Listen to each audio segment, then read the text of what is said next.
ক্লাসে আমরা atomic structure বা স্ট্রাকচার অফ অ্যাটম ক্লাস 11-এর যে চ্যাপ্টারটা আমরা পড়ছিলাম সেই চ্যাপ্টারের কিছু নিউমেরিক্যাল প্রবলেমস ডিসকাস করব। লাস্ট ক্লাসে আমরা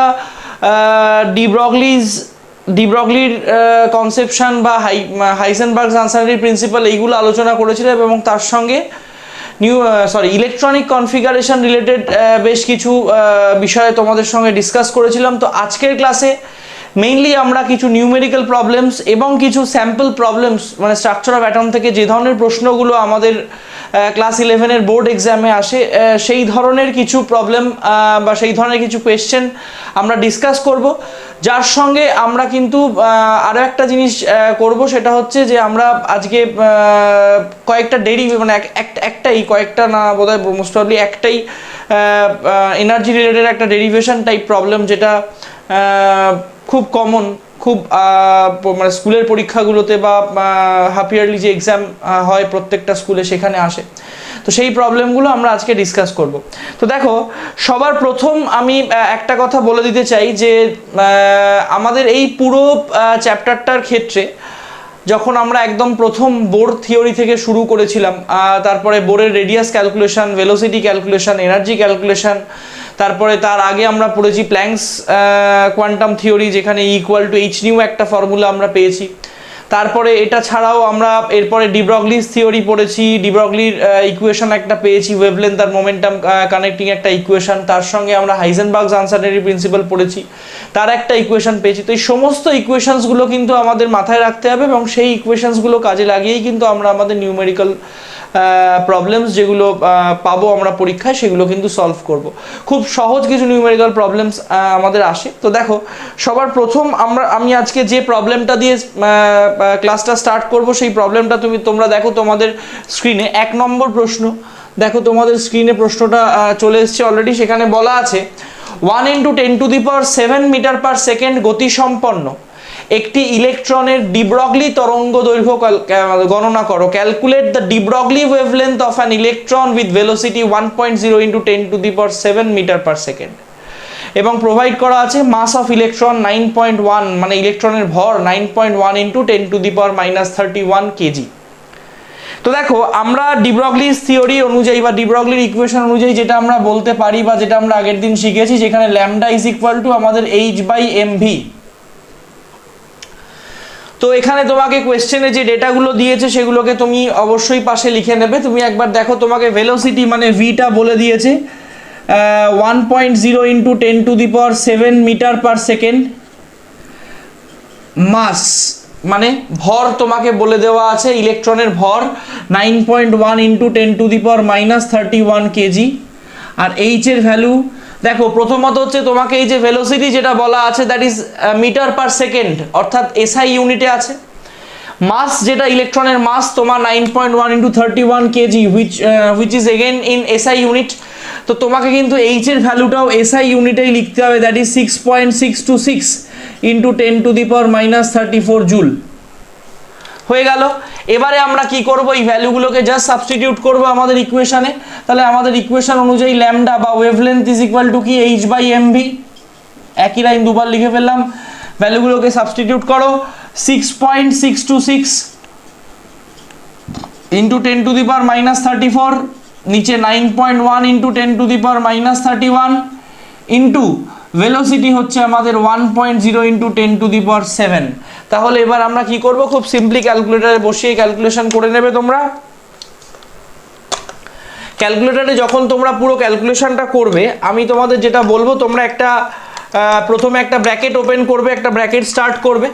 ব্র্যাকেট স্টার্ট করে তার মধ্যে 6.626 × 10⁻34 লিখে দিলে, ডিভাইড দেবে, দিয়ে আবার একটা ব্র্যাকেট ওপেন করবে, পুরোটাই মাল্টিপ্লিকেশনটা লিখবে, লিখে ব্র্যাকেট ক্লোজ করবে, দিয়ে তোমরা তোমাদের আনসারটা কিন্তু খুব ইজিলি ক্যালকুলেট করতে পারবে। তাহলে আমি একটু দেখে নিই আনসারটা কত আসছে। 6.626 × 10⁻34 ডিভাইডেড বাই 9.1 × 10⁻31 ইন্টু 1.0 বা 1 × 10⁻7।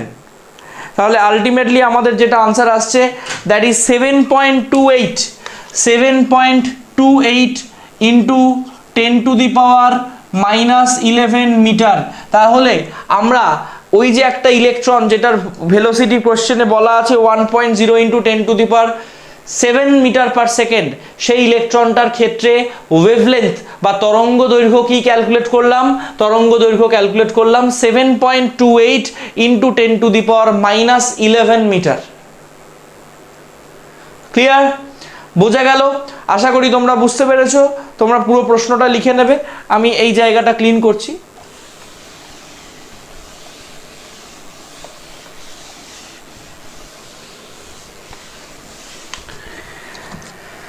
নেক্সট, এবার আমরা আমাদের পরের প্রবলেমে চলে আসব। দেখো 2 নম্বর প্রবলেম, 2 নম্বর একটা কোয়েশ্চেন তোমাদের স্ক্রিনে অলরেডি চলে এসেছে। দেখো কোয়েশ্চেনটা খুব সহজ।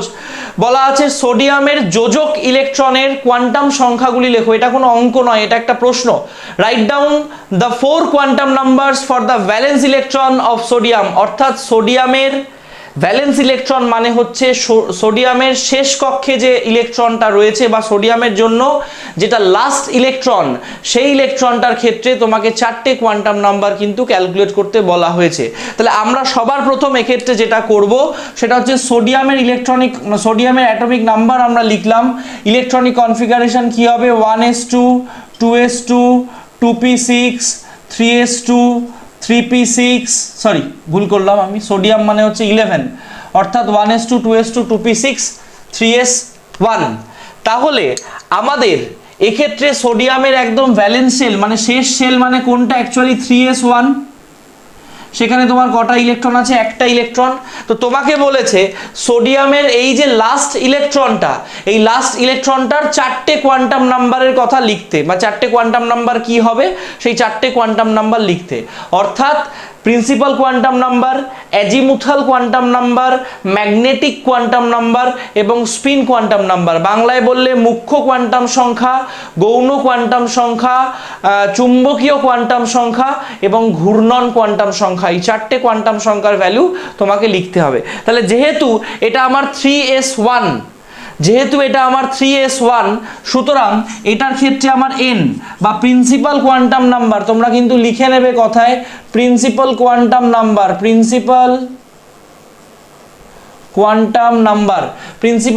নাম্বারটা আমাদের কত হবে? প্রিন্সিপাল কোয়ান্টাম নাম্বারটা কিন্তু আমাদের হয়ে যাবে 3। যেহেতু আমাদের শেষ ইলেকট্রনটা 3s উপকক্ষে রয়েছে, সুতরাং আমার এখানে প্রিন্সিপাল কোয়ান্টাম নাম্বারের ভ্যালু কত? 3।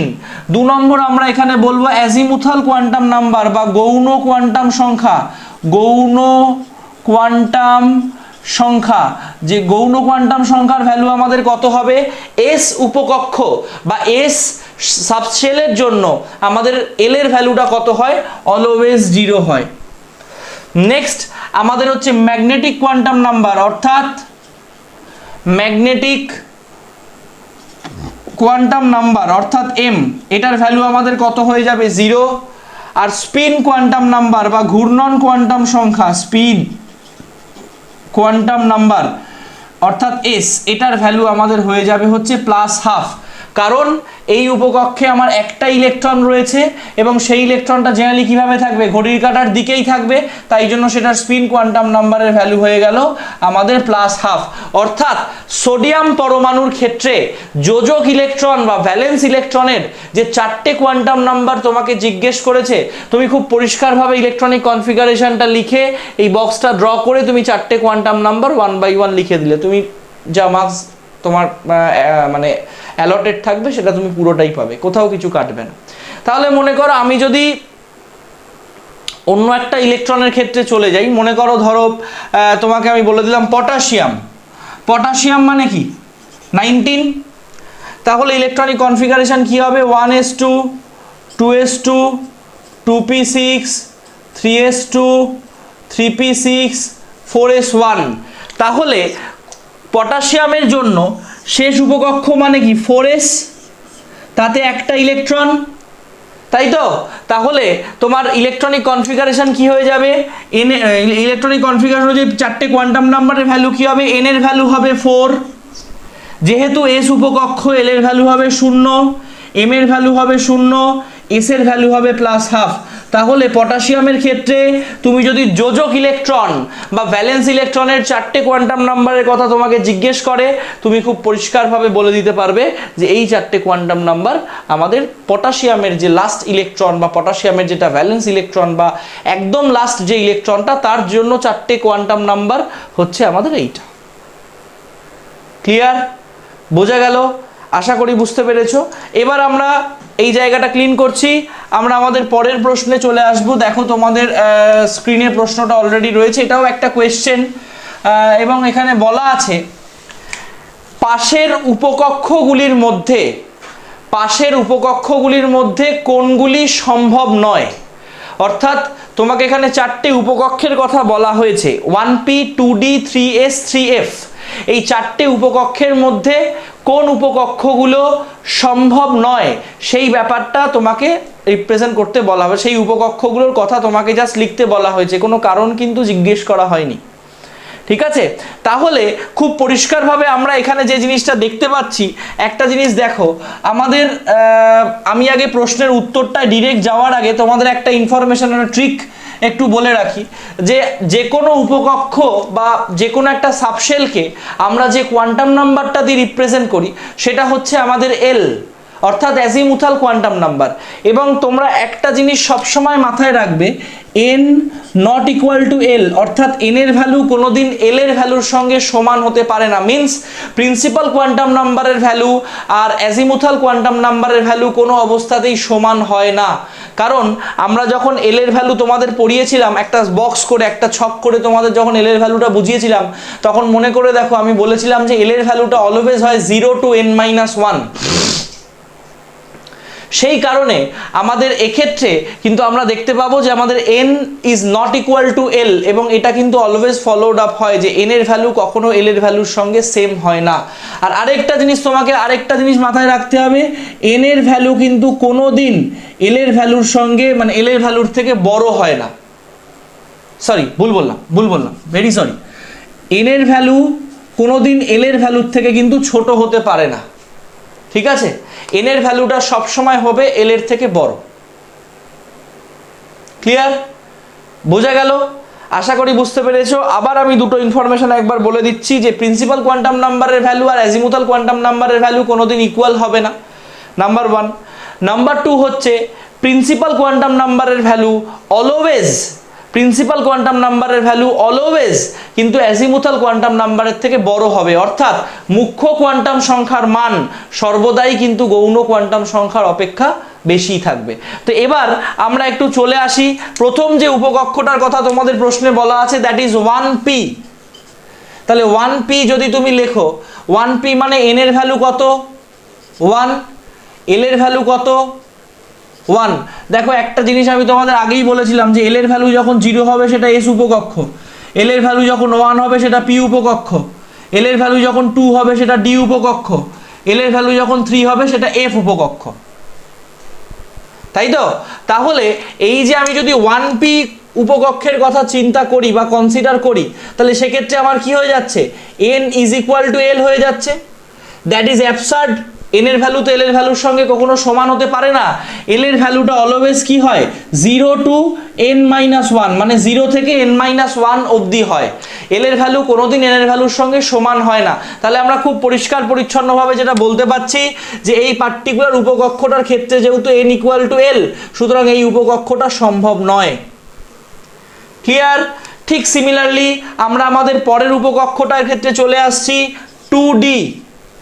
2d মানে আমাদের n এর ভ্যালু কত? দেখো খুব পরিষ্কারভাবে বোঝা যাচ্ছে n এর ভ্যালু 2 এবং l এর ভ্যালুও 2, কারণ d উপকক্ষের ক্ষেত্রে আমাদের l এর ভ্যালু 2ই হয়।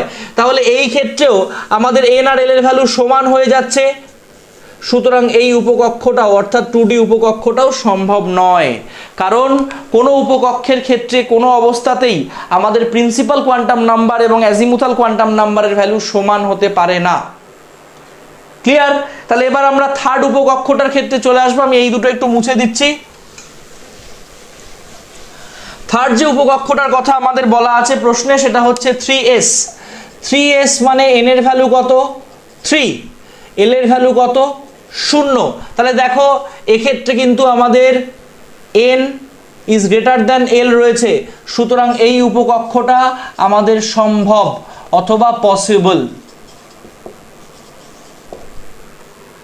ক্লিয়ার? নেক্সট এবার আমরা দেখব লাস্ট যেটা আমাদের বলা আছে, দ্যাট ইজ 3f। 3f মানে n এর ভ্যালু হচ্ছে 3 আর f এর f আছে বলে তোমার l এর ভ্যালু কত 3, সুতরাং ওয়ান্স এগেইন এই ইকুয়েশন মানে এই উপকক্ষটার ক্ষেত্রে তোমার n আর l এর ভ্যালু সমান, সুতরাং এই উপকক্ষটাও সম্ভব নয়। 3f উপকক্ষেরও অস্তিত্ব নেই, 3f উপকক্ষ পসিবল নয়। ক্লিয়ার? তাহলে আমরা কি করে দেখে বুঝবো? খুব সহজে, খুব কমন প্রশ্ন প্রচুর আসে শর্ট কোয়েশ্চেনে, যে নিম্নলিখিত উপকক্ষগুলির মধ্যে কোনটি সম্ভব নয়। তখন কিন্তু তুমি খুব পরিষ্কারভাবে n আর l এর ভ্যালুগুলো লিখবে।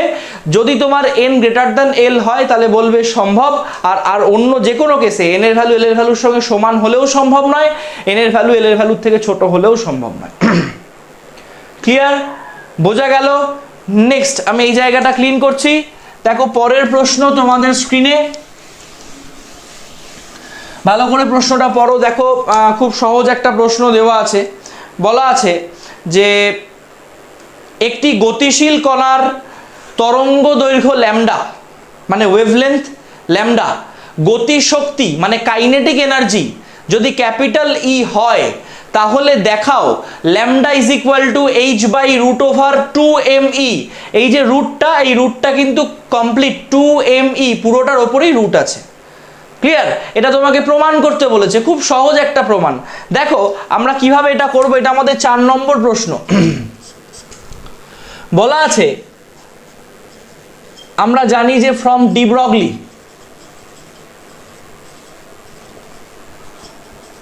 ডি ব্রগলির সমীকরণ অনুযায়ী আমরা কি পড়েছি, lambda is equal to h by mv. এইভাবে যখন তোমরা কোনো একটা ইকুয়েশনকে টেনে নিয়ে বা ইকুয়েশনের রেফারেন্স টেনে নিয়ে তোমরা যখন সলভ শুরু করছো, তখন কিন্তু একটা জিনিস খুব পরিষ্কারভাবে লিখবে যে ল্যামডাটা হচ্ছে আমাদের ওয়েভলেন্থ বা তরঙ্গ দৈর্ঘ্য, পরিষ্কারভাবে এটা লিখে দেবে পাশে, কোনো কনফিউশন যেন কোনো কারণ না থাকে। এখানটা এটা লিখে দিলে প্ল্যাঙ্কস কনস্ট্যান্ট, এমটা ইকুয়াল টু লিখে দিলে মাস বা ভর, ভি ইকুয়াল টু লিখে দিলে ভেলোসিটি বা গতিবেগ, লিখে দিলে পরিষ্কারভাবে ব্যাস, কারোর কোনো কাটার কোনো জায়গাই নেই। ক্লিয়ার? এইবারে তোমাকে কি বলেছে, তাহলে আমরা এই ইকুয়েশনটা তো অলরেডি জানি। এবার আমরা জানি যে গতিশক্তির সমীকরণ আমরা সবাই পড়েছি। গতিশক্তি বা কাইনেটিক এনার্জি, যেটা কাইনেটিক এনার্জিটাকে আমার প্রশ্নে কি দিয়ে রিপ্রেজেন্ট করা আছে, বড় হাতের ই দিয়ে, এবং সেইটা ইকুয়াল টু আমরা কি জানি, হাফ এম ভি স্কোয়ার। তাই তো? এই সমীকরণটাকে 1 নম্বর সমীকরণ দিয়ে রাখো। তাহলে এখান থেকে দেখো তো আমি v square is equal to বলতে পারবো 2 ইন্টু ই বাই এম। তাহলে ভি ইজ ইকুয়াল টু আমার কি হয়ে যাবে, root over 2 into e by m. তাই তো? এবার তুমি কি করবে, ভি এর মান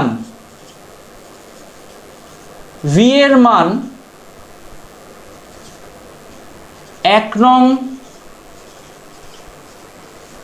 সমীকরণে বসিয়ে পাই। ভি এর মানটাকে 1 নম্বর সমীকরণে আমরা বসাবো। তাহলে ভি এর মান যদি 1 নম্বর সমীকরণে বসাও, তাহলে তোমার সমীকরণটা গিয়ে কি দাঁড়াচ্ছে, lambda is equal to h by m into root over 2e by m. তাই তো? এবার দেখো এই জায়গা থেকে তোমার এম আর এই এম কেটে গিয়ে এখানে একটা রুট এম পড়ে থাকবে। ওকে, তাহলে আলটিমেটলি আমাদের কি হয়ে গেল, lambda is equal to h by root over 2 into e into m, যেটা আমাকে প্রমাণ করতে বলেছিল সেটা আমরা অলরেডি প্রুফ করে দিলাম। ক্লিয়ার? অর্থাৎ lambda is equal to h by 2em আমরা প্রুফ করলাম। ক্লিয়ার? বোঝা গেছে? আশা করি বুঝতে পেরেছো, কোনো সমস্যা নেই। নেক্সট এবার আমরা চলে আসবো আমাদের পরের প্রবলেম। তোমরা এই জায়গাটা আশা করি লিখে নিয়েছো, আমি ক্লিন করছি। নেক্সট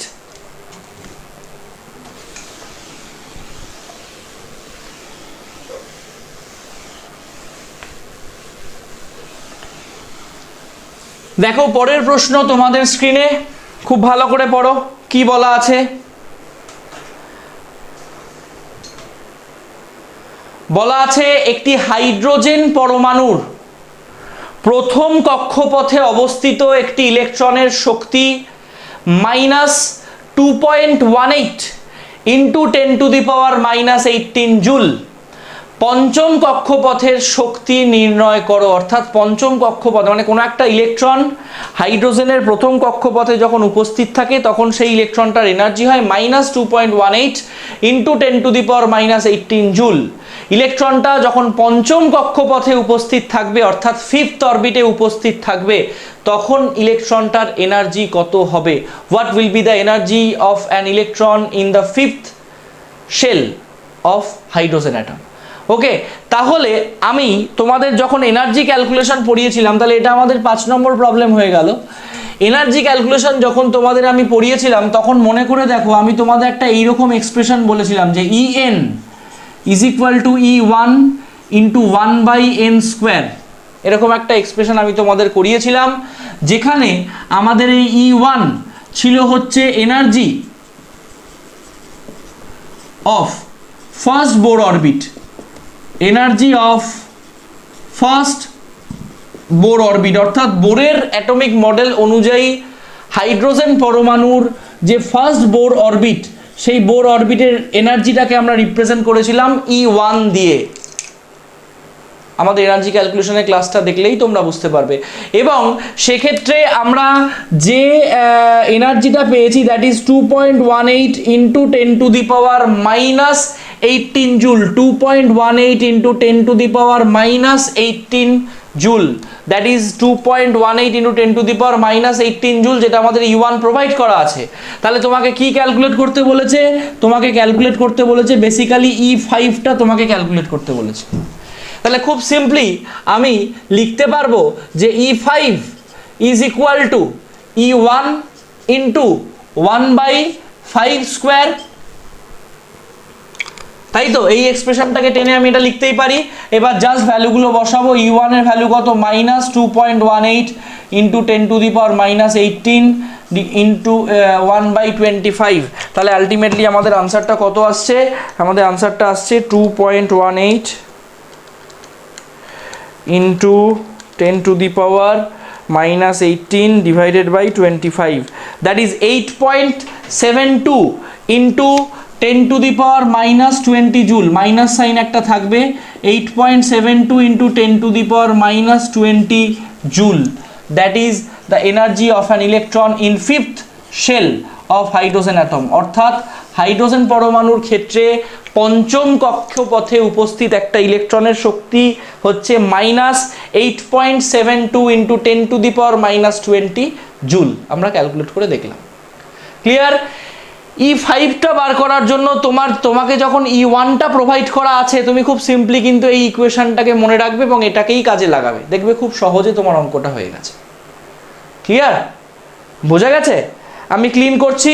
দেখো পরের প্রবলেম তোমাদের স্ক্রিনে আছে। পরের প্রবলেম তোমাদের স্ক্রিনে অলরেডি চলে এসেছে, তোমরা একটু পড়ে দেখো। এটা হাইজেনবার্গের আনসার্টেনিটি প্রিন্সিপাল বা হাইজেনবার্গস আনসার্টেনিটি প্রিন্সিপালের একটা প্রবলেম রয়েছে। অনিশ্চয়তা নীতি, হাইজেনবার্গের অনিশ্চয়তা নীতি সংক্রান্ত একটা প্রবলেম।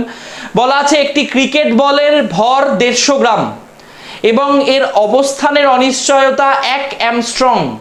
বলটির গতিবেগের অনিশ্চয়তা ক্যালকুলেট করো। Calculate the uncertainty in velocity. Okay, very easy. আমরা যখন আগের দিন, এটা আমাদের 6 নম্বর প্রবলেম হচ্ছে, আমরা আগের দিন যখন হাইজেনবার্গস আনসার্টেনিটি প্রিন্সিপাল পড়েছিলাম তখন আমরা এইরকম একটা এক্সপ্রেশন পড়েছিলাম, del x into m del v is greater than equal two h/4 পাই, যেখানে আমাদের এই del x-টা হচ্ছে পজিশন নির্ণয় মানে অবস্থান নির্ণয়ের অনিশ্চয়তা, mটা হচ্ছে ভর, del v-টা হচ্ছে গতিবেগ নির্ণয়ের অনিশ্চয়তা, h-টা হচ্ছে প্ল্যাঙ্কের কনস্ট্যান্ট, 4টা তো 4ই, পাইটা হচ্ছে 22/7 অথবা 3.14। ক্লিয়ার? তাহলে তোমাকে এখানে কি কি প্রোভাইড করেছে? তোমাকে প্রোভাইড করেছে প্রথমত হচ্ছে del x। del x-টা তোমাকে প্রোভাইড করেছে 1 অ্যামস্ট্রং। তুমি প্রথমে কি করবে, এই অ্যামস্ট্রংটাকে মিটারে নিয়ে চলে আসো, 10⁻⁻10 মিটার। অ্যামস্ট্রং থেকে মিটারে নিয়ে আসতে হলে 10⁻⁻10 দিয়ে গুণ করতে হয়। আমি অ্যামস্ট্রং থেকে সেন্টিমিটারে নিয়ে আসার সিস্টেম বলেছিলাম, ক্লিয়ার? তোমার যদি আমার কথা বিশ্বাস না হয় তুমি অ্যামস্ট্রং থেকে সেন্টিমিটারে নিয়ে যাও, সেটাকে 100 দিয়ে ভাগ করে মিটারে নিয়ে আসো, দেখবে তোমার এইটাই আসবে। ক্লিয়ার? তাহলে আমার ডেল এক্সটা প্রশ্নে বলা আছে অবস্থান নির্ণয়ের অনিশ্চয়তা বা আনসার্টেনিটি ইন পজিশন ডিটারমিনেশন, অর্থাৎ পজিশন ডিটারমাইন করার যে আনসার্টেনিটি সেটা বলা আছে 1 অ্যামস্ট্রং, প্রশ্নে বলা আছে। 2 নম্বর কি বলা আছে, আমার মাসটা বলা আছে হচ্ছে 150 গ্রাম। দেখো বাকিগুলোকে আমি যেহেতু মিটারে রেখেছি মানে এসআই ইউনিটে, তাহলে এটাকে আমি গ্রামে রাখলে হবে না, এটাকে কেজিতে নিতে হবে। গ্রাম থেকে কেজিতে নিতে গেলে 1000 দিয়ে ভাগ করতে হয়, অর্থাৎ 0.150 কেজি। ক্লিয়ার? বোঝা গেল? তাহলে এইচ মানে প্ল্যাঙ্কস কনস্ট্যান্টের ভ্যালু কত, 6.626 ইন্টু 10⁻34 জুল সেকেন্ড। এবার আমরা এই এক্সপ্রেশনটাকে রিরাইট করতে পারি। এই এক্সপ্রেশনটাকে কিভাবে রিরাইট করব, del x into m del v, এখানে গ্রেটার দ্যান ইকুয়াল টু ছিল তাই আমি অঙ্কটা সলভ করার জন্য ইকুয়াল টু ধরেই করছি। গ্রেটার দ্যান ইকুয়াল টু মানে তো আমি ইকুয়াল টু লিখতে পারি, তাই তো? আমি ইকুয়াল টু ধরে প্রবলেমটা সলভ করছি। তাহলে এক্ষেত্রে আমার বার করতে হবে হচ্ছে ডেল ভি। তাহলে আমি del v is equal to কি লিখতে পারছি, ফর্মুলাটা h by 4 pi m del x, h by 4 pi m del x. Clear? তাহলে এবার ভ্যালুগুলোকে বসিয়ে দেওয়া হোক। এইচ এর ভ্যালু কত আছে, 6.626 ইন্টু 10⁻34, 4 ইন্টু পাই এর ভ্যালু 3.14, এম হচ্ছে আমাদের 0.150 আর ডেল এক্স হচ্ছে আমাদের 1 ইন্টু 10⁻10। ক্লিয়ার? বোঝা গেল? আমরা প্রত্যেকটা ভ্যালু জাস্ট সাবস্টিটিউট করেছি। এবারে আমরা ক্যালকুলেট করব ওয়ান্স अगेन, যেভাবে আমি তোমাদের বলেছি। ওপরের এই পার্টটাকে একটা ব্র্যাকেটে রাখো, ডিভাইড প্রেস করো, করে নিচের এই পুরো পার্টটাকে একটা ব্র্যাকেটে রাখো। তোমাদের প্রবলেমগুলো কিন্তু মানে ক্যালকুলেটরের ক্যালকুলেশন রিলেটেড কোনো প্রবলেম তাহলে হবে না। তাহলে দেখো 6.626 into 10⁻34 divided by 4 into 3.14 into 0.15 into 10⁻10, তাহলে আলটিমেটলি আমাদের যেটা আনসার গিয়ে দাঁড়ালো 3.52 into 10⁻24, 3.52 into 10⁻24 metre per second. যেহেতু ভেলোসিটি এবং এসআই ইউনিটে বা এসআই পদ্ধতিতে ভেলোসিটি বা গতিবেগের একক কি, একক হচ্ছে মিটার পার সেকেন্ড, তাই জন্য আমি মিটার পার সেকেন্ড লিখলাম। ক্লিয়ার? আশা করি কোনো প্রবলেম নেই। এবারে আমরা চলে আসব আমাদের পরের প্রবলেম। পরের প্রবলেমটা আমাদের খুবই সহজ একটা প্রবলেম। তো এই জায়গাটা তোমরা লিখে নিয়েছো আশা করি। এটা আমরা ক্লিন করছি। দেখো পরের প্রবলেম তোমাদের স্ক্রিনে আছে। হাইজেনবার্গের অনিশ্চয়তা নীতি রিলেটেডই একটা প্রবলেম। পড়ো প্রবলেমটা তোমরা। কি বলা আছে?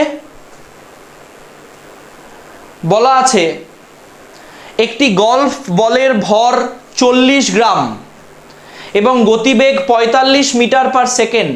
যদি গতিবেগ নির্ণয়ের যথার্থতা 2% হয় তবে বলটির অবস্থান নির্ণয়ের অনিশ্চয়তা কত? অ্যাকুরেসি একটা 2% বলে দিয়েছে, ঠিক আছে? তো আমরা এই জায়গাটায় যেটা করব খুব সিম্পলি, যে তোমাকে দেখো প্রথমত কিন্তু যেটা বলা আছে সেটা ভেলোসিটি, অর্থাৎ 45 মিটার পার সেকেন্ড। এবার এই 45 মিটার পার সেকেন্ডের 2% হচ্ছে তোমার অনিশ্চিত, মানে 45 মিটার পার সেকেন্ড যে তুমি ডিটারমাইন করেছো তার মধ্যে তার 2% হচ্ছে তোমার আনসার্টেন। তাহলে তোমাকে সবার প্রথম আগে ডেল ভিটা ক্যালকুলেট করে নিতে হবে। খুব ভালো করে ব্যাপারটা বোঝো, প্রশ্নটা খুব ভালো করে পড়ে নাও। দেখো তোমাকে বলেছে গতিবেগ নির্ণয়ের ক্ষেত্রে যথার্থতা 2%, অর্থাৎ তোমার যেটা ভেলোসিটি বলা আছে 45 মিটার পার সেকেন্ড, সেই ভেলোসিটিটার 2% হচ্ছে তোমার আনসার্টেন বা অনিশ্চিত। ওকে, তার সঙ্গে তো অর্থাৎ তাহলে তোমাকে ডেল ভিটা প্রোভাইড করা রয়েছে, তোমাকে মাস মানে এমটা প্রোভাইড করা রয়েছে, তোমাকে কি ক্যালকুলেট করতে বলেছে? অবস্থান নির্ণয়ের অনিশ্চয়তা, অর্থাৎ আনসার্টেনিটি ইন পজিশন। মানে ডেল এক্সটা তোমাকে ক্যালকুলেট করতে বলেছে। তাহলে ওয়ান্স এগেন এটা আমাদের 7 নম্বর প্রবলেম, 7th প্রবলেম হয়ে গেল। ওয়ান্স এগেন আমাদের এক্সপ্রেশনটা গিয়ে কি দাঁড়াচ্ছে, del x into m del v greater than equal to h by 4 pi. তাহলে ডেটা চার্ট অনুযায়ী কি কি বলেছে, এমটা বলে দিয়েছে হচ্ছে 40 গ্রাম, তাহলে এটাকে আমাকে কেজিতে নিয়ে যেতে হবে। কেজিতে নিয়ে গেলে কি হবে, 0.04 কেজি হলো। ডেল ভিটা তোমাকে বলেছে কি 45 এর 2%, মানে 45 ইন্টু 2/100, তাহলে এটা তোমার কত হয়ে যাবে 0.90। এইচ এর ভ্যালু তোমার কত 6.626 ইন্টু, যেহেতু এসআইতে তুমি করছো 34 জুল সেকেন্ড, তোমাকে ডেল এক্স ক্যালকুলেট করতে হবে। এই পুরো ডেটা চার্টটা কিন্তু প্রত্যেকটা অঙ্কে করবে কেউ কিন্তু, কারণ প্রত্যেকটা অঙ্ক বলতে অ্যাকচুয়ালি পরীক্ষায় তো তোমার একটা বা দুটো অঙ্ক আসবে, সেক্ষেত্রে তুমি এইরকমভাবে ডেটা চার্ট করে নিয়ে খুব সুন্দর করে অঙ্কটাকে রিপ্রেজেন্ট করবে, যাতে অঙ্কটা কেউ কারোর ক্ষমতা না থাকে যে কেটে দেওয়া। কারণ বুঝতেই পারছো যে সব দেওয়া আছে, যেটা দেওয়া নেই সেটা ক্যালকুলেট করতে হবে ইকুয়েশনে বসিয়ে, আর তো হাতি ঘোড়া কিছু নেই। আর এই জায়গাটায় যেটা আমরা ক্যালকুলেট করেছি, তোমাকে একটা ভেলোসিটি যথার্থতা 2% বলে দিয়েছে, আর ভেলোসিটি 45 বলেছে, তাহলে আনসার্টেন হচ্ছে 45 এর 2%। তুমি 45 ইন্টু 2/100, আমি এই ধরনের আরো একটা দুটো প্রবলেম তোমাদের হোমওয়ার্কে দেবো, করলেই তোমরা বুঝতে পারবে। ক্লিয়ার? তাহলে আমি সবগুলো বার করে নিয়েছি, এবার আমি কি করব, ডেল এক্স এর ভ্যালুটাকে ক্যালকুলেট করব। তাহলে del x is equal to আমার কি হয়ে যাবে, h by 4 pi m del v, আমি এখানে ইকুয়াল টুটা ইউজ করেছি। ক্লিয়ার? তাহলে আমার del x is equal to, এবার ভ্যালুগুলো বসিয়ে দিই, 6.626 ইন্টু 10⁻34, নিচে 4 ইন্টু 3.14 ইন্টু মাস কত বলা আছে 0.04 ইন্টু ভেলোসিটি আনসার্টেনিটি কত বলা আছে 0.90। ক্লিয়ার? তাহলে ওয়ান্স এগেন আমরা পুরো বিষয়টাকে ক্যালকুলেট করব। দেখো ক্যালকুলেট করলে কি আসছে, ওপরটা লিখে দিচ্ছি, একই রকমভাবে বলবো, ওপরটা ব্র্যাকেটে দেবে, নিচেরটাকে আলাদা একটা ব্র্যাকেটে রাখবে, ডিভাইড করবে, দেখবে একবারে আনসার আসছে 6.626 into 10⁻34 divided by 4 into 3.14 into 0.04 into 0.90, which is 1.46 into 10⁻33, 1.46 into 10⁻33 meter, 1.46 into 10⁻33 meter। Clear? বোঝা গেল? নেক্সট এবার আমরা চলে আসব আমাদের পরের নিউমেরিক্যাল। এই জায়গাটা তোমরা পুরোপুরি লিখে নাও, আমি এটাকে ক্লিন করছি।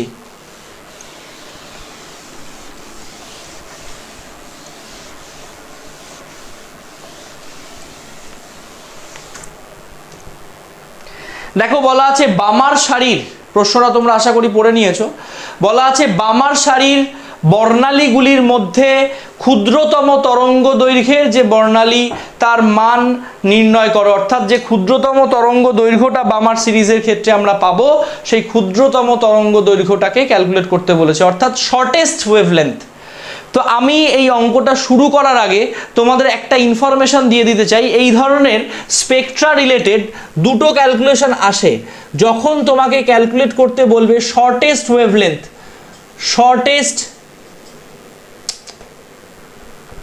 যখন তোমাকে ক্যালকুলেট করতে বলবে শর্টেস্ট ওয়েভলেন্থ অথবা ক্ষুদ্রতম তরঙ্গ দৈর্ঘ্য। মাইন্ড ইট, আমরা কিভাবে এটাকে ক্যালকুলেট করব, খুব ইম্পর্টেন্ট ইনফরমেশন এটা তোমরা খুব ভালো করে নোট করে রাখবে। আমাদের E is equal to Planck's equation অনুযায়ী আমরা কি পেয়েছি, এইচ নিউ। তাহলে E ইজ ইকুয়াল টু আমি কি বলতে পারি, h into c by lambda বলতে পারি, তাই তো? নিউ এর জায়গায় আমরা সি বাই ল্যামডা বলতে পারি, আমরা রিলেশন বার করেছিলাম। তাহলে আমি কি দেখতে পাচ্ছি যে এনার্জিটা আমাদের ওয়েভলেন্থের সঙ্গে ব্যস্তানুপাতিক অথবা ইনভার্সলি প্রপোর্শনাল। তাহলে ক্ষুদ্রতম তরঙ্গ দৈর্ঘ্য মানে কি বৃহত্তম এনার্জি, আর বৃহত্তম তরঙ্গ দৈর্ঘ্য মানে কি ক্ষুদ্রতম এনার্জি। মানে যেহেতু আমার এনার্জিটা ল্যামডার সঙ্গে ইনভার্সলি প্রপোর্শনাল বা ব্যস্তানুপাতিক, তাই তোমাকে যদি শর্টেস্ট ওয়েভলেন্থ ক্যালকুলেট করতে হয়, তার মানে তোমাকে লংগেস্ট এনার্জি ক্যালকুলেট করতে হবে পরোক্ষভাবে।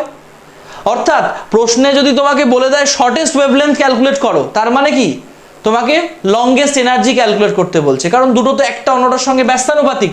তাহলে একটা কথা তোমরা মাথায় খুব পরিষ্কারভাবে রাখতে পারবে যে শর্টেস্ট ওয়েভলেন্থ মানে হচ্ছে ম্যাক্সিমাম এনার্জি ক্যালকুলেশন।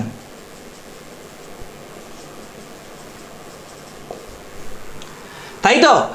এবারে সবসময় যখন তোমাকে শর্টেস্ট ওয়েভলেন্থ ক্যালকুলেট করতে বলবে, তোমার n2টা হয়ে যাবে ইনফিনিটি। অর্থাৎ আমরা যখন রিডবার্গ ইকুয়েশন পড়েছিলাম তখন আমরা পড়েছিলাম যে n1 n2 থেকে একটা ইলেকট্রন n1 এ আসে, তখন যে শক্তিটা বিকিরিত হয় সেই শক্তি বিকিরিত বা সেই এমিটেড এনার্জির ওপর বেস করেই আমরা কিন্তু রিডবার্গ ইকুয়েশনের ডেরিভেশন এবং বিভিন্ন ক্যালকুলেশন দু একটা আমরা দেখেছিলাম। তো এবার তোমাকে যখন বলছে সর্বোচ্চ শক্তি মানে ম্যাক্সিমাম এনার্জি, তাহলে একটা ইলেকট্রন ম্যাক্সিমাম সব কত উপরে যেতে পারে? ইনফিনিটিতে যেতে পারে। একটা ইলেকট্রন ম্যাক্সিমাম কত উপরে যেতে পারে? ইনফিনিটিতে যেতে পারে। তাহলে ইলেকট্রনটা যখন ইনফিনিটি থেকে তোমার কোনো একটা মানে কোনো একটা কক্ষপথে নেমে আসবে, তখনও সবচেয়ে বেশি শক্তি বিকিরণ করবে, হ্যাঁ কি না? তাই তো? তাহলে মনে করো কোনো একটা ইলেকট্রনের ক্ষেত্রে যখন তোমাকে সর্বোচ্চ শক্তি গণনা করতে বলবে, তখন তোমাকে ধরে নিতে হবে যে n2টা হচ্ছে আমার ইনফিনিটি। কারণ ইনফিনিটি থেকে কোনো একটা ইলেকট্রন যদি নেমে আসে কোনো একটা নির্দিষ্ট কক্ষপথে, তখন সে যে শক্তিটা বিকিরণ করবে সেটাই হবে কিন্তু আমাদের সর্বোচ্চ পরিমাণ শক্তি। এবং এই বিকিরণের যে তরঙ্গ দৈর্ঘ্য হবে, যে ওয়েভলেন্থ হবে, সেই ওয়েভলেন্থটা হয়ে যাবে আমাদের শর্টেস্ট ওয়েভলেন্থ। কারণ আমরা জানি এনার্জি ওয়েভলেন্থের সঙ্গে ব্যস্তানুপাতিক বা ইনভার্সলি প্রপোর্শনাল। তো যে ইলেকট্রনিক ট্রানজিশনে এনার্জিটা ম্যাক্সিমাম হবে সেই ট্রানজিশনের ওয়েভলেন্থ কিন্তু হয়ে যাবে শর্টেস্ট বা সর্বনিম্ন। কি বললাম বোঝা গেল? আশা করি বুঝতে পেরেছো। এবার আমরা দেখব, তাহলে আমি যেটা বললাম যে শর্টেস্ট ওয়েভলেন্থ ক্যালকুলেট করতে বলুক বা ম্যাক্সিমাম এনার্জি ক্যালকুলেট করতে বলুক, তোমাকে n2টা কিন্তু অলওয়েজ ইনফিনিটি ধরে নিতে হবে। ঠিক সিমিলারলি তোমাকে যদি লংগেস্ট ওয়েভলেন্থ ক্যালকুলেট করতে বলে, অর্থাৎ সর্বোচ্চ তরঙ্গ দৈর্ঘ্য, লংগেস্ট ওয়েভলেন্থ, খুব ভালো করে এই জায়গাটা মাথায় রাখবে। লংগেস্ট ওয়েভলেন্থ মানে কি? সবচেয়ে বেশি সবচেয়ে বড় তরঙ্গ দৈর্ঘ্য, মানে সবচেয়ে কম এনার্জি, মিনিমাম এনার্জি, তাই তো? তাহলে মনে করো কোনো একটা ইলেকট্রন 2 নম্বর কক্ষপথে ফিরছে, মানে এইটা আমার 2। তাহলে কোন কক্ষপথ থেকে ফিরলে, 2 নম্বর কক্ষপথে কোন কক্ষপথ থেকে ফিরলে সবচেয়ে কম পরিমাণ শক্তি বিকিরিত করবে? অবশ্যই 3 থেকে ফিরলে। এবার মনে করো কোনো একটা ইলেকট্রন যদি 5-এ ফেরে, তাহলে কোন কক্ষপথ থেকে ফিরলে সবচেয়ে কম পরিমাণ শক্তি বিকিরিত হবে? 6 থেকে। তার মানে আমরা কি বুঝতে পারছি? কোনো একটা নির্দিষ্ট কক্ষপথে যদি কোনো একটা ইলেকট্রন ঠিক তার ওপরের কক্ষপথটা থেকে ব্যাক করে আসে, তখন ও যে পরিমাণ শক্তি বিকিরণ করবে সেই পরিমাণ শক্তিটা হবে সর্বনিম্ন শক্তি, এবং সেই শক্তির করেসপন্ডিং যেটা ওয়েভলেন্থ হবে, তরঙ্গ দৈর্ঘ্য হবে, সেই তরঙ্গ দৈর্ঘ্যটা অটোমেটিক্যালি হয়ে যাবে সর্বোচ্চ বা সবচেয়ে বড়। কি বললাম বোঝা গেল? তাহলে এক্ষেত্রে আমরা যেটা দেখতে পাচ্ছি n2 এর ভ্যালুটা হবে n1 + 1, মানে n1 যেটা আছে ঠিক তার উপরেরটা। n1টা যদি 2 হয় n2টা হবে 3, n1টা যদি 5 হয় n2টা হবে 6। কি বললাম বোঝা গেল? আশা করি ক্লিয়ার হয়েছে। তাহলে আরো একবার আমি একটু রিপিট করে দিচ্ছি, খুব ইম্পর্টেন্ট একটা কনসেপশন। যদি কোনো ইলেকট্রনের ক্ষেত্রে শর্টেস্ট ওয়েভলেন্থ ক্যালকুলেট করতে বলে অথবা ম্যাক্সিমাম এনার্জি ক্যালকুলেট করতে বলে, তাহলে সমস্ত ক্ষেত্রে কিন্তু n2 এর ভ্যালুটা তোমাকে ধরে নিতে হবে ইনফিনিটি। কারণ ইনফিনিটি থেকে কোনো একটা ইলেকট্রন যখন একটা নির্দিষ্ট কক্ষপথে ব্যাক করে ফিরে আসে, তখনই আমরা সেই কক্ষপথে মানে সেক্ষেত্রে যে শক্তিটা বিকিরিত হচ্ছে সেই বিকিরিত পরিমাণ বা সেই বিকিরিত শক্তির পরিমাণটাকে আমরা সর্বোচ্চ শক্তির পরিমাণ হিসাবে ধরি। একই রকমভাবে ওই বিকিরিত শক্তির যেটা ওয়েভলেন্থ, যেটা তরঙ্গ দৈর্ঘ্য, সেই তরঙ্গ দৈর্ঘ্যটাকে কিন্তু আমরা সর্বনিম্ন বা সবচেয়ে ছোট তরঙ্গ দৈর্ঘ্য ধরি। ঠিক একই রকমভাবে কোনো একটা ইলেকট্রন যখন ঠিক তার ওপরে মানে কোনো একটা কক্ষপথে যদি জাস্ট তার পরের কক্ষপথ থেকে ব্যাক করে আসে, মানে যেমন 5-এ ব্যাক করছে, যদি 6 থেকে ব্যাক করে আসে, সবচেয়ে কম পরিমাণ শক্তিও ছেড়ে দেবে। সাথে সবচেয়ে কম মানে সবচেয়ে মিনিমাম এনার্জি যদি হয় ওয়েভলেন্থটা তখন কি হয়ে যাবে ম্যাক্সিমাম মানে লংগেস্ট ওয়েভলেন্থ, তাই জন্য লংগেস্ট ওয়েভলেন্থ ক্যালকুলেট করার ক্ষেত্রে আমার n2 এর ভ্যালুটা কিন্তু হয়ে যাবে n1 + 1। ভেরি ভেরি ইম্পর্টেন্ট, মাথায় ঢুকিয়ে রাখো এই পয়েন্টটা। ক্লিয়ার? বোঝা গেল? এবারে আমরা আমাদের অঙ্কটায় আরেকবার চলে আসব। বলেছে বামার সারির, আশা করি তোমরা এই জায়গাটুকু নোট ডাউন করে নিয়েছো, বামার সারির ক্ষেত্রে বৃহত্তম বা না বৃহত্তম বলেনি, সরি, বলেছে বামার সারির ক্ষেত্রে তোমাকে বলা আছে ক্ষুদ্রতম তরঙ্গ দৈর্ঘ্যের মান ক্যালকুলেট করতে, মানে শর্টেস্ট ওয়েভলেন্থ। তাহলে এটা আমাদের কত নম্বর প্রবলেম হবে? এটা মোস্ট প্রবাবলি আমাদের 8 নম্বর প্রবলেম। বামার সারির ক্ষেত্রে আমার n1টা কত? অলওয়েজ 2, কারণ আমরা পড়েছি যে 1 নম্বর কক্ষপথে ব্যাক করলে লিম্যান সারি হয়, 2 নম্বর কক্ষপথে ব্যাক করলে বামার সারি হয়। তাহলে n2টা কত হয়ে যাবে? যেহেতু তোমাকে ক্ষুদ্রতম তরঙ্গ দৈর্ঘ্য বার করতে বলেছে, তাই জন্য আমাকে n2টা কিন্তু ধরে নিতে হবে infinity, shortest wavelength. Sorry, clear? তাহলে আমাদের এক্সপ্রেশনটা কি তরঙ্গ সংখ্যাই তো ক্যালকুলেট করতে বলেছে প্রশ্নে, না তরঙ্গ দৈর্ঘ্য। তাহলে new bar is equal two r into 1/n1 square minus 1/n2 square. তাহলে নিউ বারের জায়গায় আমি কি লিখতে পারি? 1/λ। আর এর ভ্যালুটা আমাদের কত? 109678, তাই তো? আচ্ছা, n1টা কত? 1/2 স্কোয়ার মাইনাস 1/∞ স্কোয়ার। তাহলে 1/λ ইজ ইকুয়াল টু কি হয়ে যাচ্ছে? 109678 ইন্টু 1/4, তাই তো? তাহলে ল্যামডা ইজ ইকুয়াল টু আমার কি হয়ে যাবে? 4/109678। এবার এটাকে তুমি সিম্পলি ক্যালকুলেটরে করবে, ক্যালকুলেট করবে কত আসছে? 4 divided by 109678, 10968, 3.64 into 10 to the power -5, 3.64 into 10 to the power -5 centimetre. তাহলে বামার সারির ক্ষেত্রে ক্ষুদ্রতম তরঙ্গ দৈর্ঘ্য কত হতে পারে? ক্ষুদ্রতম তরঙ্গ দৈর্ঘ্যটা হবে হচ্ছে 3.64 into 10 to the power -5 centimetre. তাহলে বোঝা গেল যে ক্ষুদ্রতম তরঙ্গ দৈর্ঘ্য যখনই ক্যালকুলেট করতে বলবে, যে সারির ক্ষেত্রেই বলুক না কেন, আমি কিন্তু n2টাকে ইনফিনিটিই ধরবো। ক্লিয়ার? এটা যেহেতু বামার সারি বলেছে তাই n1টা আমার 2 ফিক্সড, n2টা যেহেতু ক্ষুদ্রতম তরঙ্গ দৈর্ঘ্য বার করতে বলেছে ইনফিনিটি, বসিয়ে আমি ল্যামডাটা ক্যালকুলেট করলাম রিডবার্গ সমীকরণ থেকে। ক্লিয়ার? বোঝা গেল? নেক্সট এবার আমরা চলে আসবো আমাদের পরের প্রবলেমে। এবার তোমরা এই জায়গাটা একটু লিখে নাও, আমি এটা ক্লিন করছি।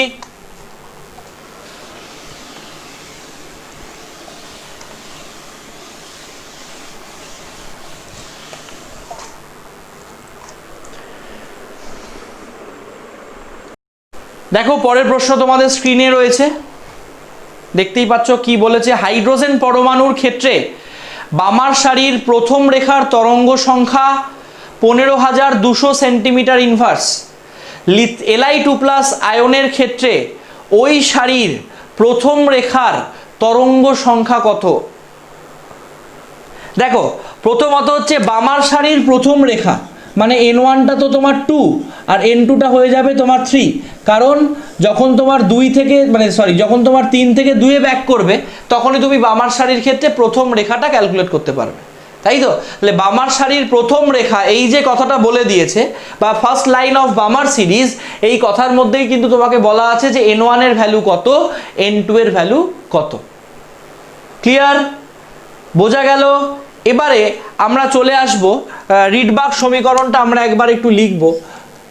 New bar is equal two r into 1/n1 square minus 1/n2 square. আমি যখন রিডবার্গ সমীকরণ পড়িয়েছিলাম মনে করে দেখবে এইটা কিন্তু আমরা অ্যাকচুয়ালি হাইড্রোজেনের জন্য, কারণ এখানে r এর সঙ্গে আমার একটা z থাকে, যেটাকে আমি যেহেতু হাইড্রোজেন তাই জেডটা 1 ধরে নিই, তাই জন্য আমরা এই এক্সপ্রেশনটা কিন্তু হাইড্রোজেন পরমাণুর ক্ষেত্রে লিখতে পারি, তাই তো? এবার এটাই যদি আমি লিথিয়াম Li2+ পরমাণুর ক্ষেত্রে লিখি, Li2+ পরমাণু বা লিথিয়াম পরমাণুর তো জেড, আর জেডটা তো তোমার 1 নয়, লিথিয়ামের জেড কত? 3, তাহলে আমার এক্ষেত্রে এক্সপ্রেশনটা অটোমেটিক্যালি কি হয়ে যাবে? z² into 1/n1 square minus 1/n2 square. তাই তো, বোঝা গেল? এবার আমি কি করব, এটা আমাদের 9 নম্বর প্রবলেম। এবার আমি কি করব, ফর হাইড্রোজেন অ্যাটম, হাইড্রোজেন অ্যাটমে আমি কি লিখতে পারি, is equal to R into 1/2 square minus 1/3 square. হয়ে গেল। নেক্সট এবার আমরা কি লিখব, ফর Li+2 আয়ন, মানে nu bar of Li+2 is equal to কি হয়ে যাবে, আর ইন্টু 3 স্কোয়ার। কেন বলো তো 3 লিখলাম? 3 লেখার কারণ হচ্ছে for lithium Z is equal two 3। লিথিয়ামের ক্ষেত্রে পরমাণু ক্রমাঙ্ক বা অ্যাটমিক নাম্বার যেটাই তুমি বলো না কেন সেটা কিন্তু 3। তাহলে আমার কি হয়ে গেল, আলটিমেটলি 3 স্কোয়ার। এটার ক্ষেত্রেও তোমাকে বামার সিরিজের ফার্স্ট লাইনের জন্যই ক্যালকুলেট করতে বলেছে, তাহলে 1/2 স্কোয়ার মাইনাস 1/3 স্কোয়ার। তাই তো, আমি এই জায়গাগুলো একটু ক্লিয়ার করে দিচ্ছি। এবার এটা তোমার 1 নম্বর সমীকরণ, এটা তোমার 2 নম্বর সমীকরণ। ওকে, এবার তুমি ইকুয়েশন 2 ডিভাইডেড বাই ইকুয়েশন 1 করো, মানে 2 নম্বর সমীকরণটাকে 1 নম্বর দিয়ে ডিভাইড করবো। তাহলে আমার কি হলো, nu bar of Li+2 divided by nu bar of hydrogen is equal to, এই দিকটায় আমি কি লিখছি, ওপরে থাকছে আমার R into 3 square into 1/2 square minus 1/3 square, নিচে থাকছে R into 1/2 square minus 1/3 square. তাই তো, তাই তো। এবারে আমাদের কি হচ্ছে, এই আর আর এইটা কেটে গেল। ক্লিয়ার? আমি কি করছি, আমি ওপরের দিকটা একটু লিখছি, ঠিক আছে? তাহলে আলটিমেটলি আমার ব্যাপারটা গিয়ে কি দাঁড়ালো, ব্যাপারটা গিয়ে দাঁড়ালো new bar of Li2 plus is equal two new bar of hydrogen into 3 square মানে 9। এবার এটা হচ্ছে হাইড্রোজেনের তরঙ্গ সংখ্যা, যেটা আমার প্রশ্নে বলা আছে 15,200। তাহলে ইন্টু 9 করলেই আমি লিথিয়ামের তরঙ্গ সংখ্যাটা পেয়ে যাচ্ছি। আমি নিচের প্রশ্নটা ক্লিন করলাম, আশা করি লেখা হয়ে গেছে। তাহলে 15,200 ইন্টু আমার 9 হচ্ছে 1,36,800, মানে 136,800 সেন্টিমিটার ইনভার্স। তাহলে আমার Li2 প্লাস আয়নের ক্ষেত্রে বামার সিরিজের, Li2 প্লাস আয়নের ক্ষেত্রে বামার সিরিজের যে ফার্স্ট লাইন, সেই ফার্স্ট লাইনের যেটা আমাদের ওয়েভ নাম্বার বা তরঙ্গ সংখ্যা, সেই তরঙ্গ সংখ্যাটা কত গিয়ে দাঁড়ালো, 1,36,800 সেন্টিমিটার ইনভার্স। ক্লিয়ার? বোঝা গেল? আশা করি বুঝতে পেরেছো। এবার আমরা আমাদের আজকের লাস্ট প্রবলেমে চলে আসব। লাস্ট প্রবলেম মানে এটা ভাবার কোনো কারণ নেই যে আর কোনো প্রবলেম হলে আমি ডিসকাস করব না। আবার যদি তোমাদের কিছু প্রবলেম অনেকগুলো একসঙ্গে হয়, আমি আবার আরেকটা ভিডিও করে সেই প্রবলেমগুলো ডিসকাস করব। আশা করি হবে না, কারণ এটার সঙ্গে আমি একটা অ্যাসাইনমেন্ট প্রোভাইড করব তোমাদের ভিডিওটা দেখা কমপ্লিট হলে। আর আরেকটা ব্যাপার আমার যেটা বলার, যে আগের ভিডিওর সঙ্গে আমি একটা হোমওয়ার্ক দিয়েছিলাম এবং অনেকেই দেখছি সেই হোমওয়ার্কটা করে আমাকে পাঠাওনি। তো যারা পাঠাওনি তাদের হয়তো আমার কাছে পড়তে ভালো লাগছে না, এটা হতে পারে। তার জন্য তো সেখানে দেখো আমি আমার 100% দেওয়ার চেষ্টা করছি, কারো ভালো নাই লাগতে পারে। কিন্তু যারা পড়বে তাদেরকে হোমওয়ার্ক বা অ্যাসাইনমেন্ট বা এক্সাম যখন আমি নেব সেগুলো দিতেই হবে। যদি তোমরা না দিতে চাও আমি তোমাদেরকে রিমুভ করব গ্রুপ থেকে। যে কজন আমার কাছে থাকবে, সেটা যদি 2 জন 3 জন 4 জন হয়, আমি তাদেরকেই পড়াতে রাজি আছি, কোনো সমস্যা নেই। নেক্সট দেখো, নেক্সট আর লাস্ট যে প্রবলেমটা আমরা পড়ব সেটা একটু বলতে পারো একটু বড় প্রবলেম, তবে চিন্তার কোনো কারণ নেই। সেটা স্টেপ বাই স্টেপ দেখলে তোমরা দেখবে যে প্রবলেমটা সহজ। দেখো প্রবলেমটা দেখতেই পাচ্ছ তোমাদের স্ক্রিনে, আমি অলরেডি প্রবলেমটা পাঠিয়ে দিয়েছি। প্রবলেমটা দেখতে বড়, বাট প্রবলেমটা কিন্তু সহজ। দেখো প্রথমত তোমাকে বলে দিয়েছে যে nth অরবিট মানে nতম কক্ষপথে কোনো একটা ইলেকট্রনের এনার্জির এক্সপ্রেশনটা তোমাকে বলে দিয়েছে, দ্যাট ইজ En। enটা তোমাকে কোয়েশ্চেনে প্রোভাইড করা রয়েছে, En। এবং enটা তোমাকে কত বলেছে, 13.6 by n square electron volt বলা আছে।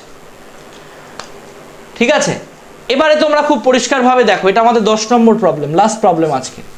তাহলে আমি যদি ই এন প্লাস ওয়ান বার করতে চাই, খুব সিম্পলি সেটা কত হবে?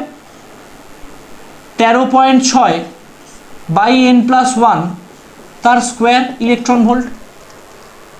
ই এন যদি 13.6 বাই এন স্কোয়ার হয়, তাহলে ই এন প্লাস ওয়ান কি হবে? 13.6 বাই এন প্লাস ওয়ান এর স্কোয়ার, তাই তো?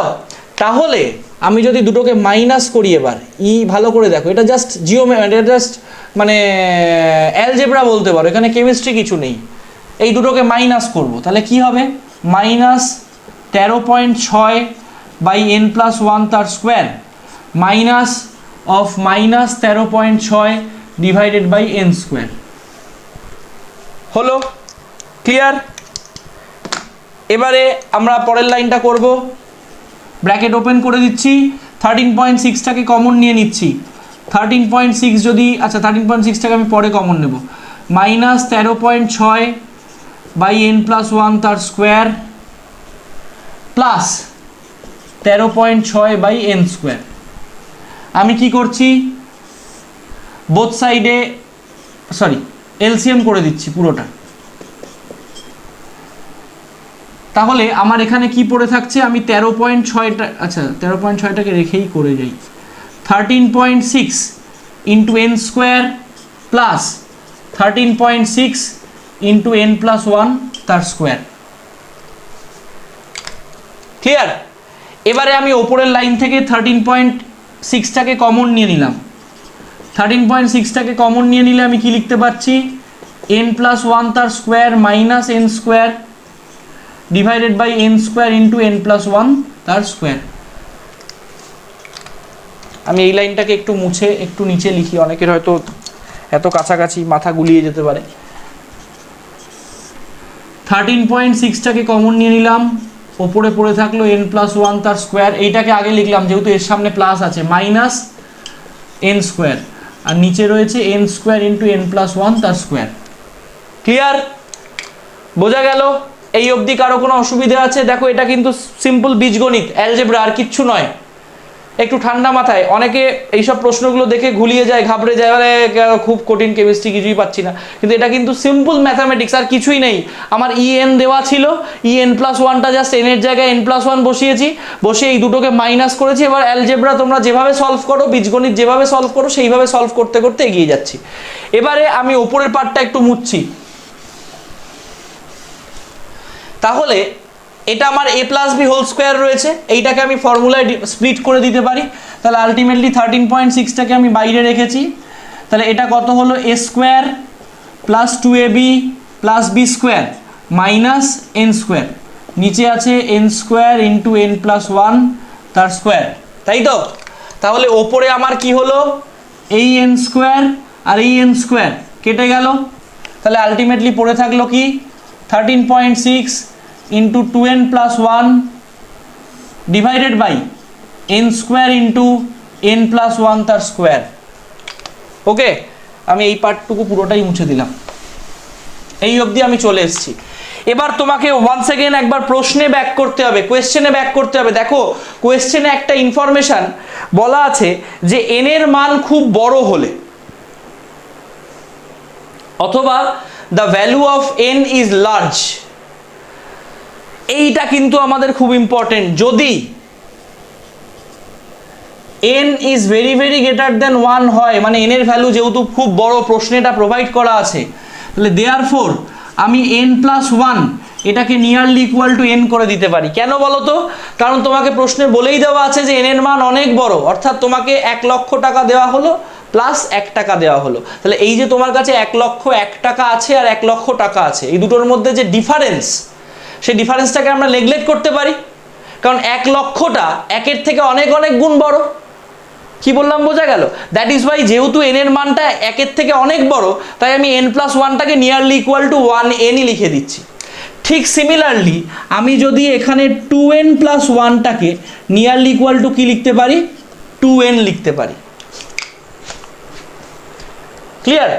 তাহলে আমাদের দেয়ার ফর এক্সপ্রেশনটা গিয়ে কি দাঁড়াচ্ছে, আমার ওই যে ছিল en plus one minus en, সেটা ইজ ইকুয়াল টু আমি কি পেয়েছিলাম 13.6 ইন্টু 2n প্লাস ওয়ান, নিচে হচ্ছে n square into n plus one. এবার এই ভ্যালুগুলো বসিয়ে দিলে আমি 2n প্লাস ওয়ানের জায়গায় কত লিখতে পারবো, 2n প্লাস ওয়ানের জায়গায় লিখতে পারবো হচ্ছে 2n, আর n প্লাস ওয়ানের জায়গায় কি লিখতে পারবো n। তাহলে আলটিমেটলি আমার কত হলো 13.6 into 2n divided by n to the power 4। সামনে মোস্ট প্রবাবলি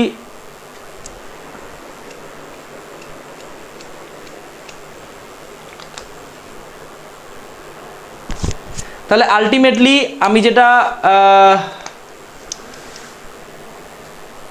ক্যান্সেল করে পাবো সেটা হচ্ছে এই n দিয়ে এটাকে ক্যান্সেল করলে এটা হয়ে যাবে আমার n কিউব। তাহলে অ্যাকচুয়ালি আমার গিয়ে কত দাঁড়ালো 13.6 into 2 divided by n cube. Clear?